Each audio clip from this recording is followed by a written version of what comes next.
Welcome back into the Pig Trail Show. Another week, another Hog Hoops report. Kevin McPherson and Jacob Morris with you. And Kevin, we got to stop everything. Arkansas 1-0 on the week. Let's just focus on the week. The Razorbacks taking care of Georgia yesterday, 78-75. And we talked a little bit before you and I got on here. A sign maybe the Razorbacks haven't, completely given up on the season. A nice fight and a nice win to hold off a Bulldog squad that made a real push there late in that game. Yeah, and Arkansas's won two of its last three games. Now, the middle of that is not pretty. That blowout loss at LSU, one of many in league play. But after a one, you start 1-6 in league play. You've won two of your last three. And I would say, before we get into Georgia, I'd say in these last four games, yeah, you lost at home the last time you played at Bud Walton Arena prior to last night to Kentucky, a Kentucky team that's backsliding some. But Arkansas showed a lot of fight in that game after, and setting matching a poor start through seven games with John Pelfrey's team in 08-09 that went 2-14 in league play. You beat Georgia, it's your third league win, so you're not gonna have that kind of history now. You've beaten the worst ever, and you just want to continue to find a way to win some games, but you got to start somewhere. In Arkansas, like I said, two of the last three after such a horrible start to league play. We don't know where this is going. This doesn't look like previous Eric Musselman teams that really, in a big way, kind of steered the ship in an opposite direction. This one probably is going to have some more rough waters before it's over, but we don't know that. We don't know that, and you got to win against Arkansas' second win, quad two win of the season, by the way, was against the Georgia Bulldogs. Arkansas's 1-6 in quad one games, now 2-4 in quad two. It's not pretty, but you added one, and what's the alternative? You have another loss in one of these games. And so 78-75, you mentioned the score. I thought Arkansas's defense in the first half, but we've seen this before when Arkansas plays well, strong in the first half defensively, letting up some maybe in the second half, but still finding a way to win, just like it did against Texas A&M for the first league win back in January. At least they got a win in that really horrible start to league play. And then on the road at Missouri, it was the same thing. Really strong defensive first half, not so much second half. Held on to win. You'd rather hold on to win than get your skull crushed like we've seen so many times when it was Auburn, Florida, Ole Miss, and then more recently a week ago against LSU. And you mentioned it, signs of life, not giving up. It'd really be easy with all the problems that have been going on the court, off the court, for every game to sort of snowball. And it hasn't. And look at Georgia's a good team, but a team that's struggling on its own right. That was fifth consecutive loss for the Bulldogs. Sometimes, like Musselman says, it's about timing and not only who you play, but when you play them on your schedule. Yeah, absolutely. And now Arkansas kind of turns and looks forward to a Tennessee team coming into Bud Walton Arena. So you wish you would say it's easy to build momentum here, but you can take some of the good that you had, the defensive strong first half against Georgia, and maybe apply that. But you've got a Tennessee team that's looked like one of the best five teams in the country all season long coming into Bud Walton on Wednesday. And ranked six. Something interesting, we talked about this, mentioned Arkansas's records in the quad one, in quad two, and those wins, not many, just three. One quad one win over a top 10 ranked Duke team at Bud Walton Arena. So we know Arkansas's found a way without Tramon Mark, by the way. The win over A&M that I mentioned at home, and then this win over Georgia, two quad twos. Surprisingly, El Ellis has been a major factor in those wins. In a season where so much was on his shoulders coming in, and he looked really good in preseason, made plays in the overtime against Purdue in the exhibition season, another top 5, top 10 team there when you look at it. Game didn't count, but he's a guy that when he's at his best, Arkansas has their best wins. And so that's just not been a consistent thing. It's been, he just didn't play the previous two games before playing here against Georgia, and had a really good game. Led Arkansas team high matching 15 points, team high matching 5 rebounds, team high matching 3 assists. He had a couple. I think he had 2 or 3. So I think he had 3 steals as well. Only 1 turnover in 30 plus minutes. So you bring up Tennessee. To me, Arkansas has proven in its best wins, even going back to exhibition season, that if they can get El Ellis to have a game, and there's enough around him. Tramon Mark typically is reliable. I mean, he had a slow start last night, but had a strong second half. We've seen Makai Mitchell, Jacob, in these last 4 games, he had the 2 back-to-back double-double games. He scored in double figures in each, and he's raised his free throw percentage up, which is significant because he's getting to the free throw line at a high volume. And so we know that's part of that stuff that Musk covets, are guys that can create free throw attempts, and then you got to make them. And so in a close game, it really mattered yesterday when Arkansas as a team didn't shoot overall well at the line. That could have been a reason it lost, but it didn't. But I make all these points to say, to me, it's about the personnel, not just who you're playing. Yeah, the matchups are important, but who can Arkansas build around right now? Because they do have a little momentum. They've split these last 4 games. The home game against Kentucky was a loss, but other than the LSU game, the other 3 games, you won 2 of those 3, and you've competed well against, at that time, a top 10 ranked Kentucky team with a chance to win in the end. So I think, coming into this Tennessee game, maybe that's about as much about what Arkansas maybe possibly slightly, dare I say, turning a corner. I don't think they've proven that. I don't think we can bank on that, but I think there might be an indicator that they've made some improvement relative to the first 5 or 6 games of league play. So having said that, and knowing they've knocked off top 10 ranked teams or been close with, when we mentioned Kentucky already this season at Bud Walton Arena, why not? Yes, it's a team that looks like a top 5 level team. So did Purdue. When Arkansas lost to Kentucky, the Wildcats hadn't really gotten into their full tailspin yet. And then we know Duke's been a solid team all season. So again, I think this could be a chance for what I thought was barely over 50% crowd yesterday at Bud Walton Arena. I think winning that game gives you a little momentum, and maybe the fans flock to a late start, 8 p.m. Late work hours, whatever is not an excuse. This one tips at 8. You got plenty of time to get to Bud Walton Arena. I'm not trying to advocate for a rush on the arena, but I think Arkansas could be close to, if not get, a packed house with a chance to pick up its second quad one win against a very good Tennessee team. It seems like Arkansas typically is on the road to play the Vols, or they play a home and away. This is the first time in years that Arkansas is actually going to just get Tennessee at home.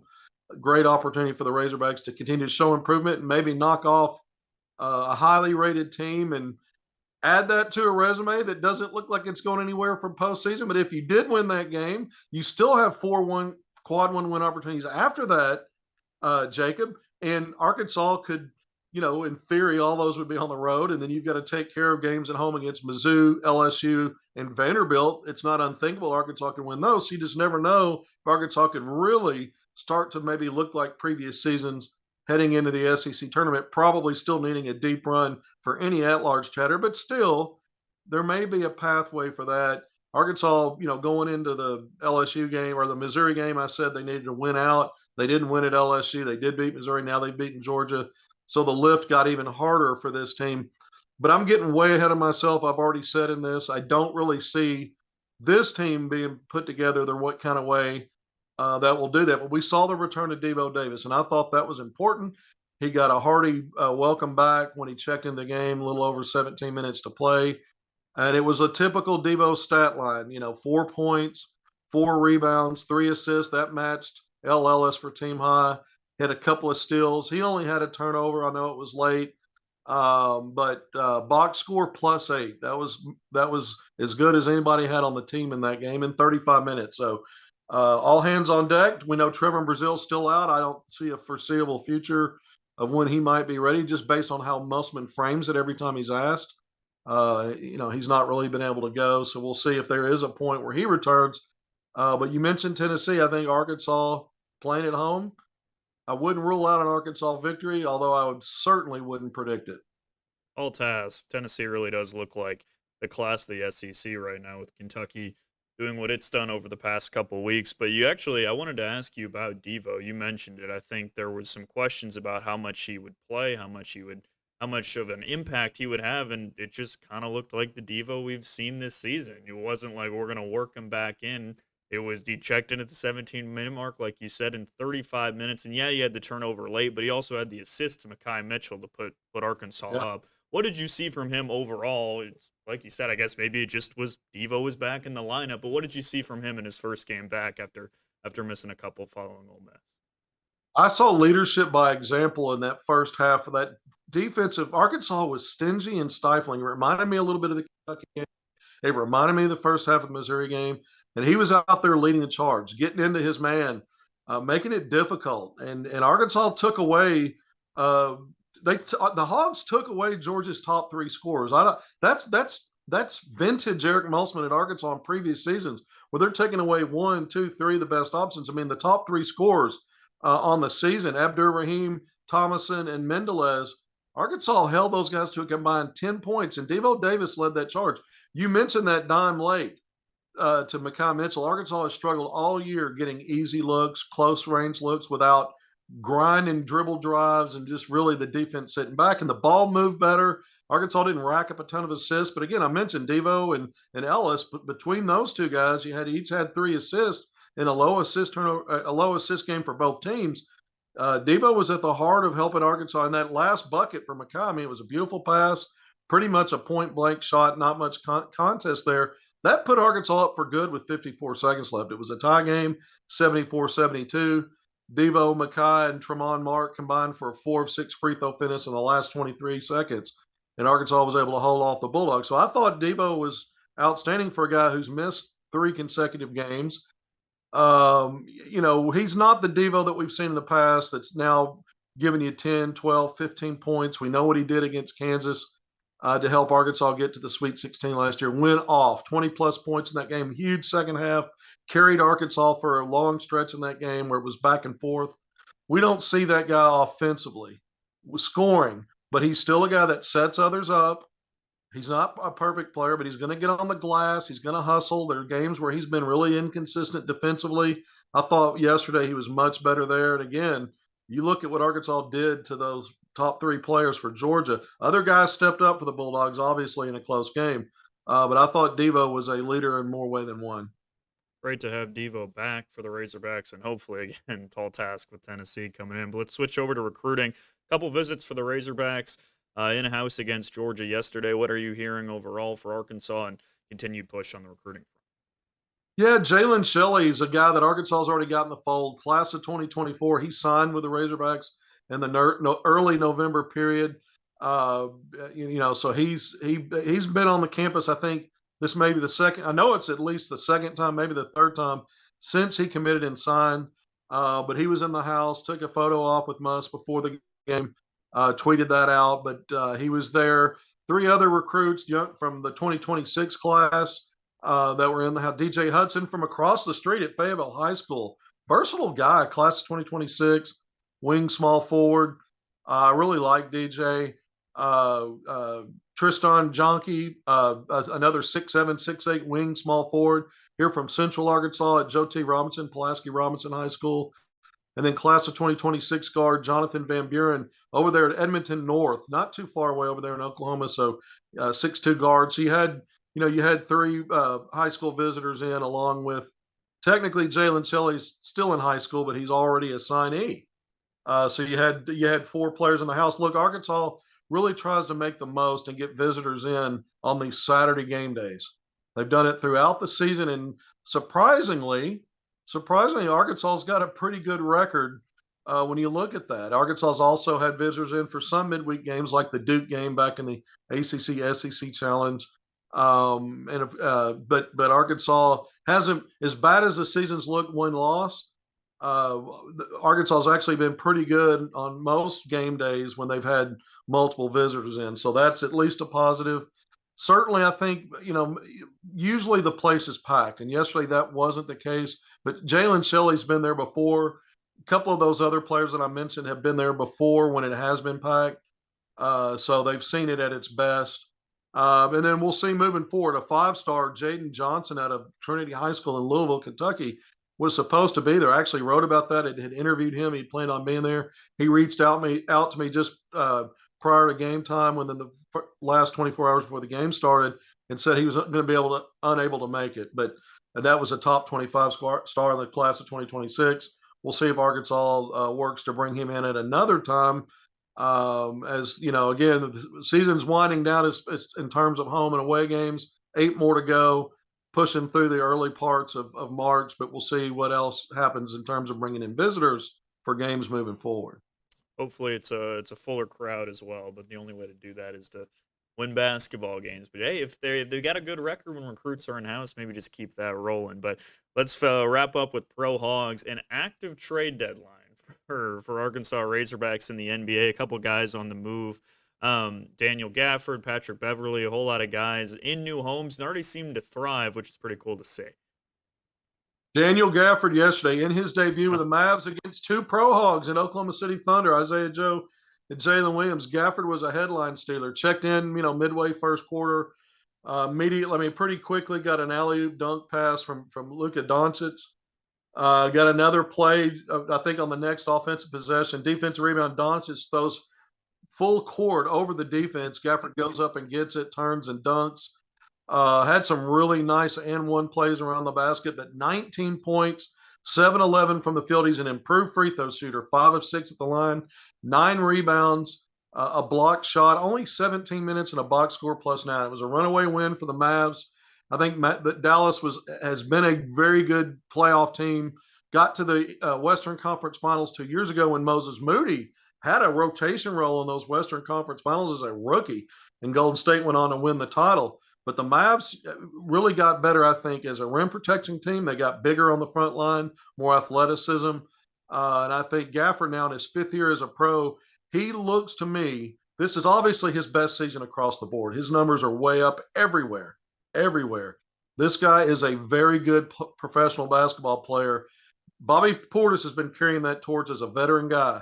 And just about everybody else, when we talk about now 12 Pro Hogs, by the way, in the NBA, with Mason Jones signing a 2-way deal with the Sacramento Kings. We need to talk about that in a second. But Bobby Portis has been sort of that torchbearer, as that veteran guy that has a big, meaningful role on good teams. Won a title with the Bucks, helped him do that 3 years ago.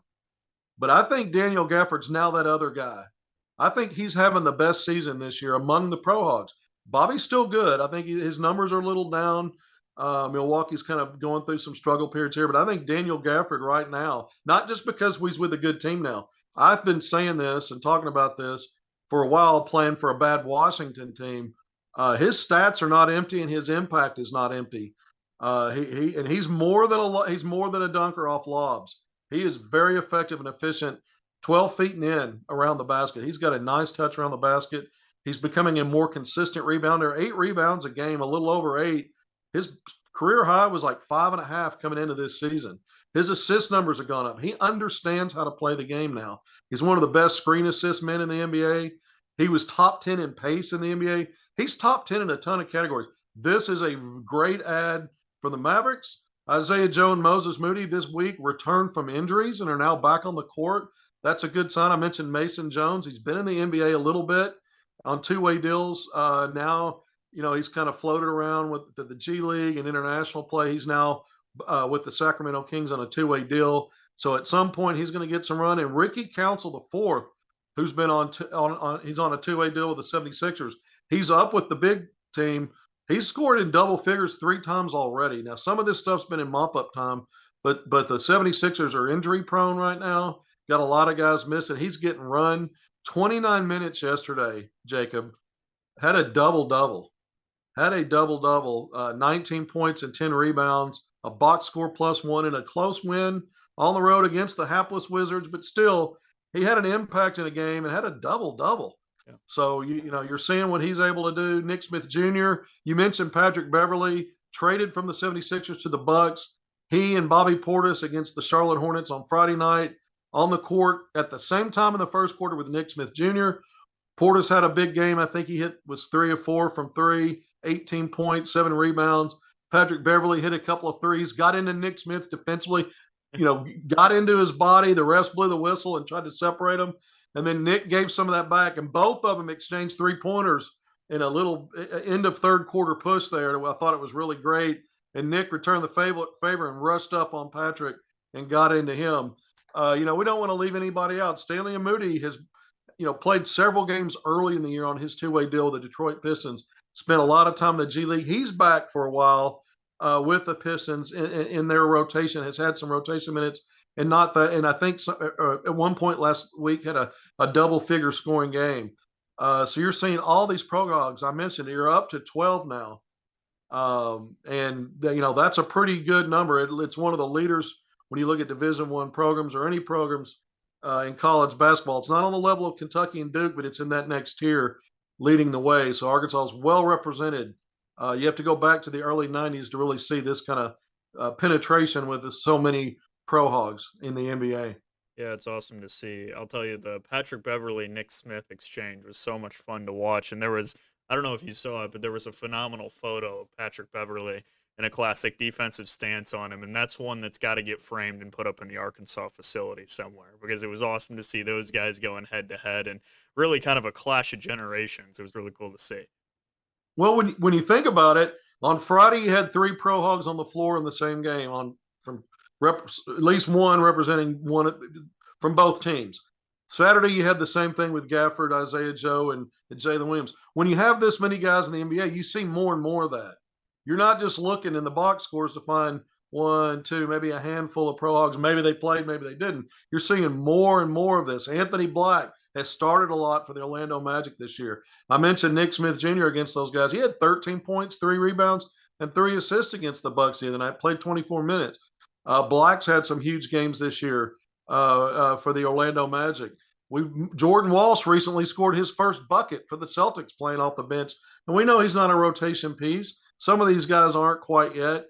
Some are. Isaiah Joe is. Moses Moody has been. He's kind of on and off with that, but he's been hurt. But you're seeing more and more impact from the Pro Hogs, not just that they're on rosters, not that they're just getting a taste of some game action here and there. You're seeing more and more impact from a bulk of these guys. And a certain Patrick Beverly, one of the knocks on Milwaukee, even though they got one of the best records in the league still, is the defensive side of the floor. They've been better in previous seasons, especially when they won their title. Not so much this year. They made a head coaching change. Doc Rivers is now in leadership there as the head coach, but I think that's exactly what the move was made to get Patrick Beverly. He wants to get better on defense.